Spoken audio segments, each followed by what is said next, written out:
नमस्कार, आप देख रहे हैं ए न्यूज़। हाल ही में आई फोर्ब्स की ताज़ा रिपोर्ट ने सबको चौंका दिया है। पिछले साल आई इस रिपोर्ट में जहां भारत की अमीरों की संपत्ति 750 बिलियन डॉलर थी, वहीं इस साल घटकर 675 बिलियन डॉलर हो गई है। इसके अलावा फोर्ब्स की 2023 की विश्व के बिलियनियर्स की सूची में भारत के 169 बिलियनियर्स शामिल हैं, जो पिछले साल 166 से ज़्यादा है। लेकिन उनकी कुल संपत्ति में 10% की कमी आई है। आज के इस वीडियो में हम भारत के बिलियनियर्स की संपत्ति में बदलाव के कुछ मुख्य कारणों पर चर्चा करेंगे, प्रभावों और प्रतिमानों का विश्लेषण भी करेंगे और उनसे जुड़ी कुछ घटनाओं, व्यक्तियों, उद्योगों और अन्य तथ्यों का भी वर्णन करेंगे। भारतीय बिलियनियर्स की संपत्ति में आई इस गिरावट का सबसे बड़ा कारण गौतम अडानी बना, जिसकी संपत्ति में सबसे ज़्यादा गिरावट आई है, जो साल 2022 के 90 बिलियन डॉलर से घटकर 2023 में 47.2 बिलियन डॉलर हो गई है। इसका मुख्य कारण उनके अडानी ग्रुप के कंपनियों के शेयरों में गिरावट है, जो जनवरी 2023 में हिंडनबर्ग रिसर्च द्वारा फ्रॉड के आरोपों के बाद आई थी। हिंडनबर्ग रिसर्च ने दावा किया था कि अडानी ग्रुप के कुछ विदेशी निवेशक अस्तित्वहीन हैं और उनके शेयरों का मूल्य बढ़ाने के लिए उनके साथ मिलीभगत है। अडानी ग्रुप ने इन आरोपों को खारिज किया है और कहा है कि ये एक बड़ा षड्यंत्र है, जिसका उद्देश्य उनके व्यापार को नुकसान पहुंचाना है। इसके बावजूद भी अडानी ग्रुप के कंपनियों के शेयर में भारी गिरावट आई थी, जिससे उनके मार्केट वैल्यू में करोड़ों का नुकसान हुआ। Adani Green Energy, Adani Transmission, Adani Total Gas, Adani Power, Adani Enterprises और Adani Ports and Special Economic Zone जैसी कंपनियों के शेयर में 2022 के अंतिम 3 महीनों में 30% से 60% तक की गिरावट आई। इनसे उनकी रैंकिंग भी काफ़ी प्रभावित हुई है और वो विश्व के दूसरे सबसे अमीर व्यक्ति से गिरकर 24वें स्थान पर आ गए।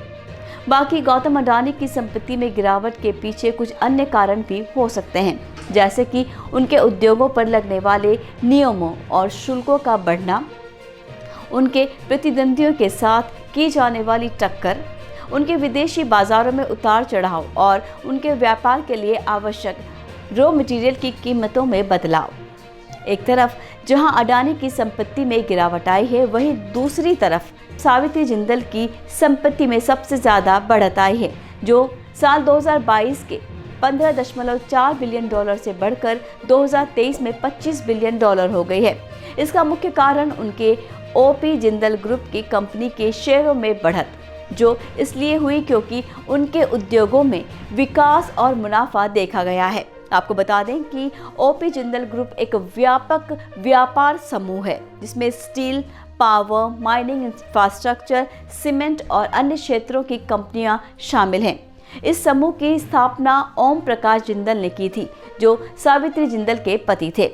वो साल 2005 में हेलीकॉप्टर दुर्घटना में मारे गए थे और उनके बाद उनकी पत्नी ने समूह की अध्यक्षता संभाली। उनकी अध्यक्षता में ओपी जिंदल ग्रुप की कंपनी, जिसमें JSW steel, Jindal steel and power, JSW energy, Jindal holdings, JSW saw और जिंदल स्टेनलेस ने पिछले साल अपने उत्पादन, बिक्री, आय और लाभ में अच्छा प्रदर्शन किया है, जिससे उनके शेयरों का मूल्य बढ़ा है।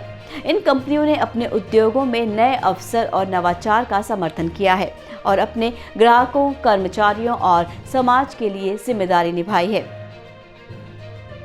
HCL टेक्नोलॉजीज के संस्थापक और चेयरमैन शिव नाडार की संपत्ति में 8 बिलियन डॉलर की बढ़त दर्ज की गई। साल 2022 के 25.5 बिलियन डॉलर से बढ़कर साल 2023 में 33.5 बिलियन डॉलर हो गई है, क्योंकि उनकी संपत्ति की IT सेवाओं में वृद्धि की वजह से काफ़ी लाभ हुआ है। उनकी कंपनी ने अपने ग्राहकों को डिजिटल ट्रांसफॉर्मेशन, क्लाउड और अन्य क्षेत्रों में नए समाधान प्रदान किए हैं। सुनील मित्तल, जो कि भारतीय एयरटेल के संस्थापक और चेयरमैन हैं, की भी संपत्ति में 6.5 बिलियन डॉलर की बढ़त दर्ज हुई है, जो कि साल 2022 के 10.5 बिलियन डॉलर से बढ़कर साल 2023 में 17 बिलियन डॉलर हो गई है। इसका मुख्य कारण उनकी कंपनी के शेयरों में बढ़त मानी जा रही है, जहां उनकी कंपनी ने अपने ग्राहकों को 4G, 5G, ब्रॉडबैंड और अन्य क्षेत्रों में बेहतर सेवाएं प्रदान की है और अपने प्रतिस्पर्धियों के साथ मुकाबला किया है। बात करें दिलीप शांघवी की, जो सन फार्मा के संस्थापक और मैनेजिंग डायरेक्टर हैं, जिसकी संपत्ति में $5.5 बिलियन की बढ़ोतरी हुई है, जो साल 2022 के $8.5 बिलियन से बढ़कर साल 2023 में $14 बिलियन हो गई है।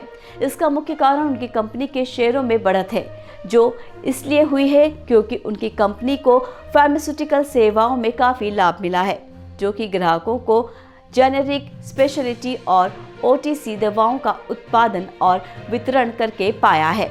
और उन्होंने अनुसंधान और विकास के लिए भी काफ़ी निवेश किया है, जो आने वाले दिनों में उन्हें और भी लाभ दिलाने वाला है। तो आपको ये वीडियो कैसा लगा, कमेंट करके ज़रूर बताएं। ऐसे और अपडेट्स के लिए जुड़े रहिए एयर न्यूज़ के साथ। चैनल को लाइक करें, शेयर करें और सब्सक्राइब करना ना भूलें। फिर मिलेंगे अगले वीडियो में। दीजिए विदा। नमस्कार।